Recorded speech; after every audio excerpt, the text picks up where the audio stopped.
Tenemos en el estudio a Claudia San Juan, él es gerente de People Advisory de EY Venezuela.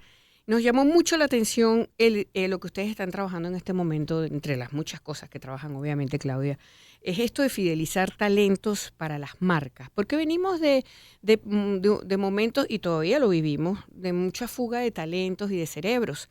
Y ustedes bien dicen que una base de clientes valiosa y leal se trabaja muy duro para construirlas y bueno, no hay que perderla. También hablan de la rotación que nunca es buena, mantener la lealtad e impulsar la retención de clientes no es tan fácil. Háblanos, dinos un poco en qué están trabajando porque nos parece muy interesante el tema. Bienvenida. Gracias. A ver, el tema de la gestión de talentos siempre ha sido un reto en nuestra realidad. ¿Qué ocurre? Efectivamente, con el tema de la fuga de talentos y después la pandemia, la realidad de las organizaciones ha cambiado muchísimo y la velocidad que han traído esos cambios no es la misma con la que podemos dar respuesta a estas nuevas necesidades. Efectivamente, la rotación de talentos debe existir en alguna medida porque le permite a la organización reinventarse, conseguir ideas nuevas, traer nuevas experiencias y nuevas prácticas, pero eso tiene un margen, ¿ok? Cuando decimos, oye, los talentos me duran menos de 2 años dentro de las organizaciones, todo lo que tiene que ver con la inversión de tiempo y recursos para la curva de aprendizaje, cómo se hacen las cosas acá, eso empieza a ser un costo cuando yo no puedo capitalizar ese aprendizaje y ese talento.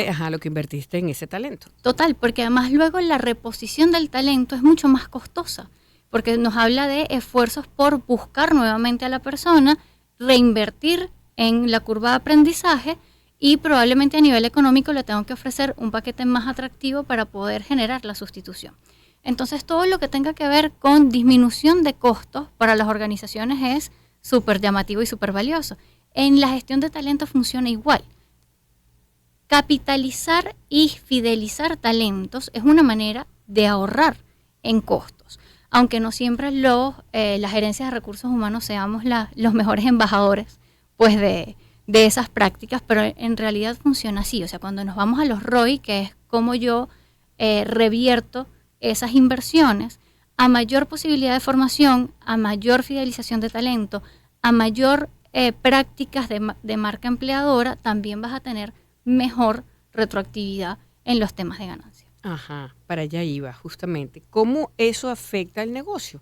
Cuando esto se desbalancea, dicho en gruesas palabras, se te va la gente y no puedes retenerla, bien sea por dinero o porque se fue o por lo que haya sido. ¿Cómo esto afecta el negocio como tal, el funcionamiento y el éxito del negocio?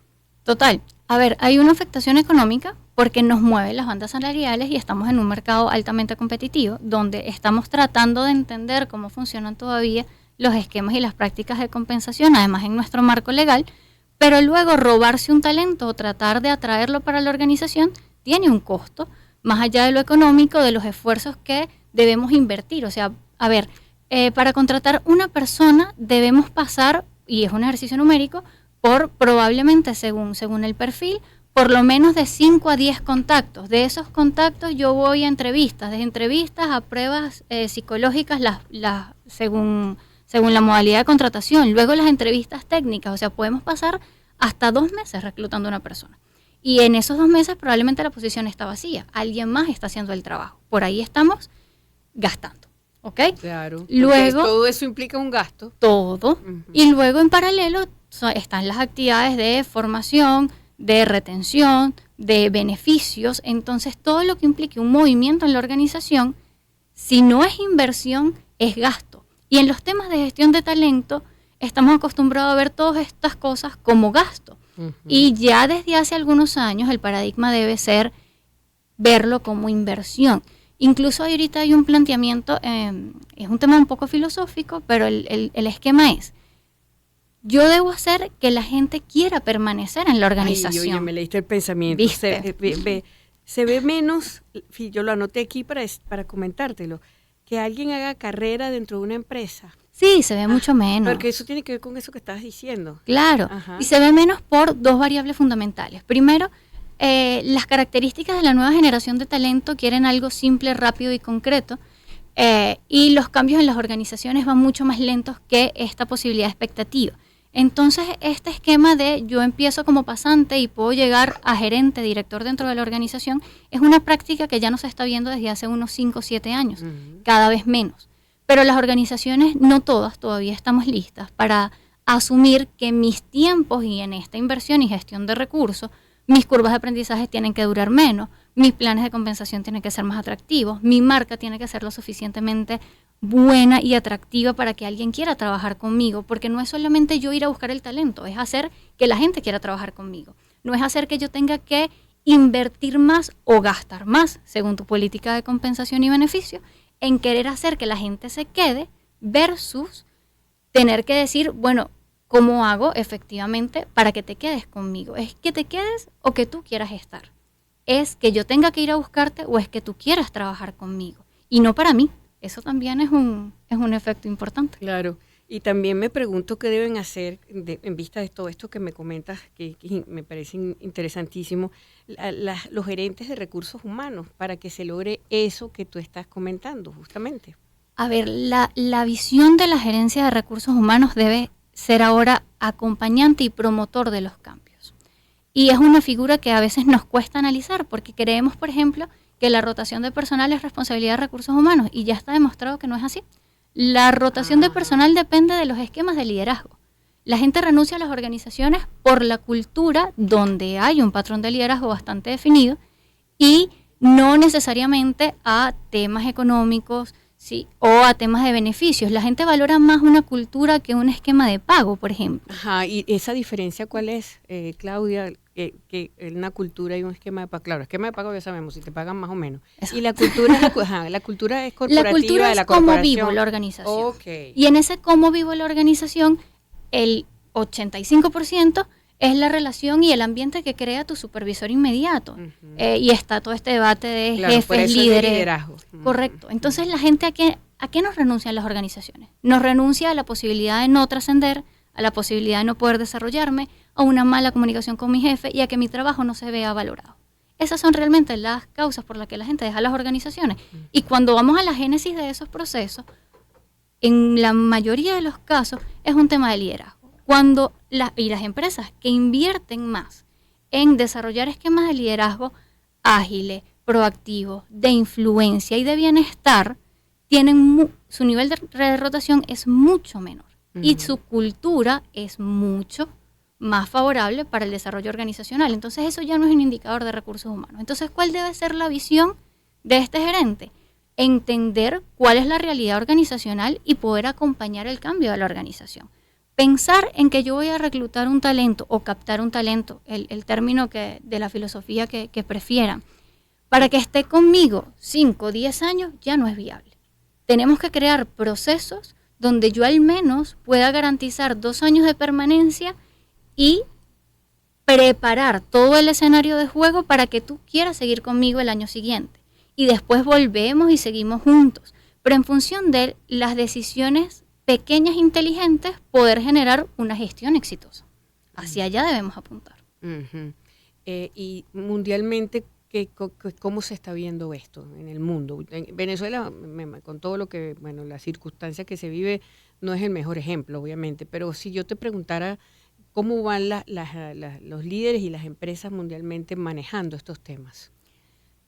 Yo creo que, tal como acabas de mencionar, probablemente este es uno de los pocos encuentros que sí estamos alineados con la tendencia global. Porque incluso fuera están lidiando con la no profesionalización, por ejemplo, de un oficio. Entonces claro, si ahora todos son youtubers y todos son influencers y nunca han estudiado para agarrar un micrófono, explícame. Ya va, te lo digo porque nosotros lo vivimos a diario. Todo el mundo tiene un micrófono en la mano y sabe cómo se hace. Y luego, si yo tengo la posibilidad de que eso me lo certifiquen o me lo avalen en algún espacio, hay empresas que eso le está resultando más atractivo. Y no significa que eso sea bueno. A ver, son realidades de las organizaciones. No significa que eso sea bueno. Porque la formación debería ser lo primordial para cualquier cosa que vayas a hacer en la vida. Hay que estar formado. De hecho, tenemos ahí además un proyecto que acabamos de cerrar para poder acercar al sector productivo y a las universidades. Y la valoración académica sigue siendo un win total. O sea, es una aceptación tanto para las organizaciones. Me da mucha tranquilidad. Y para los estudiantes. O sea, los estudiantes reconocen que eso tiene que ser así.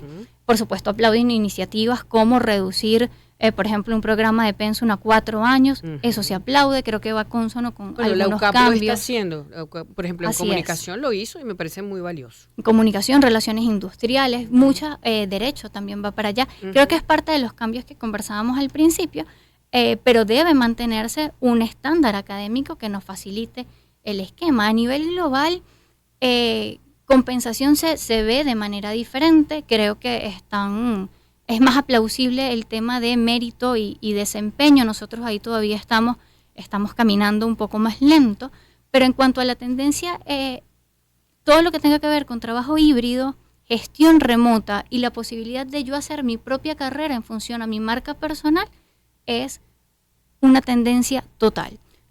Ahora, ¿pueden las dos cosas ir de la mano, acompañarse y que funcionen para empresas y empleados o asociados? Porque ya no solamente son empleados, sino asociados. Pues, ¿puede eso ir de la mano, Claudia? Sí, totalmente. O sea, el que quiera una cosa, el que va a la otra y que haya oportunidad para todos. Un tema de oportunidades. Y además es un tema de aprovechar la oportunidad para el mejor provecho posible. Hay empresas que han demostrado ser más exitosas, generar mayor rentabilidad y posicionarse mejor en el mercado, tanto en el mercado laboral como en el mercado de su sector, estableciendo acuerdos de flexibilidad y horario, por ejemplo. Desarrollando trabajo remoto y estas cosas, ¿no? En función de las nuevas tendencias. O sea, el espacio o lo que tenemos todavía que encajar adecuadamente es cuál es la necesidad real de la organización y cuál es la necesidad real del talento. Cuando las empresas tengamos eso claro, cada uno en su realidad, cada uno en su sector, va a ser mucho más fácil trazar un camino. Yo no creo que haya una fórmula mágica o una respuesta única para ver cuál va a ser ese campo común de acuerdos. Creo que cada sector y cada organización tiene que sentarse a revisarse y entender. Sí, sin duda alguna. Pero sí hay espacios comunes. Aquí se hace. Ahora yo te digo, una planta que se vaya a trabajo remoto, bueno, poco probable, ¿sí? Por su realidad. Pero fíjate que todavía, Claudia, existe, lo estaba leyendo y pensaba traer al que lideró esa competencia, por llamarlo de alguna manera, que es el Great Place to Work. Todavía existe eso. Y es una medición que debe ser válida porque está allí y bueno, es un indicador. Sí, y fíjate que Great Place to Work, en sus variables fundamentales, es esquemas de cultura y bienestar. Y si revisamos el top de ganadores y tú buscas los mismos ganadores, por ejemplo en LinkedIn como página profesional, son quienes mayores han hecho impulsos a nivel de flexibilización, negociación y trabajos por el bienestar del colaborador. Me puse a ver quiénes habían sido y yo recuerdo incluso haber animado un evento de eso hace muchos años, cuando ganó el laboratorio Boehringer Ingelheim, un laboratorio que había aquí. Ahora no están esas empresas. ¿Quiénes son entonces? Esos que están liderando el buen sitio para trabajar, ¿no? Sí, está, todo lo que tenga que ver, el sector financiero tiene gran liderazgo de eso, el sector laboratorio y algún esquema de servicios. Laboratorios nacionales. Sí, total. Están en el top 10, están ellos. Y tú dices, bueno, ¿qué tienen en común estas 10 empresas? Cuando revisas toda la gestión interna, es un tema de flexibilidad, orientación a cliente céntrico, que es generar un mejor espacio para el trabajador, y no necesariamente son los mejores pagadores del mercado. Fíjate tú. Entonces, interesante, ¿no? Es un mundo. Pero te digo una cosa, Claudia, hay que prestarle mucha atención a esto en estos tiempos, en este país más. Sí. Porque si no, imagínate tú, las empresas no van a tener el desempeño con gente fastidiada allá adentro, que va a trabajar porque no le queda más remedio, en fin. Y eso siempre ha sido una realidad. El tema es cómo lo manejas ahora, porque luego tienes de toda tu población activa laboral, solamente el 55% de ellos quiere establecer una relación de dependencia con un empleador.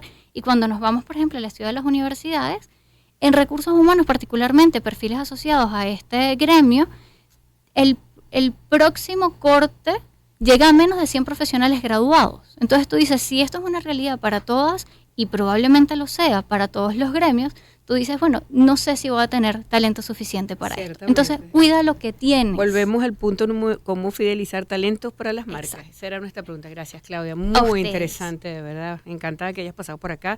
Claudia San Juan, amigo del Circuito de Éxitos, es gerente de People Advisory de EY Venezuela. Bueno, un placer. Claro que sí. Hacemos publicidad ya para hacer la pausa. Regresa así. Una oportunidad para empezar.